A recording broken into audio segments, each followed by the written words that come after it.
रिमझिमचा असा पाऊस चालू आहे आणि आपण आता सीताफळ तोडणी म्हणजेच कस्टर्ड ॲपल तोडत आहोत.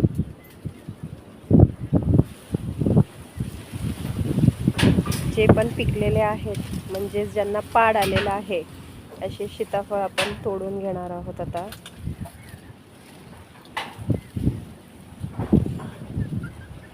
बिना औषधाची फवारणी किंवा कुठच्याही प्रकारचे औषधं न वापरता अगदी ऑर्गॅनिक पद्धतीने हे सीताफळाचं झाड आलेलं आहे आणि तेच आपण सीताफळ तोडत आहोत. आता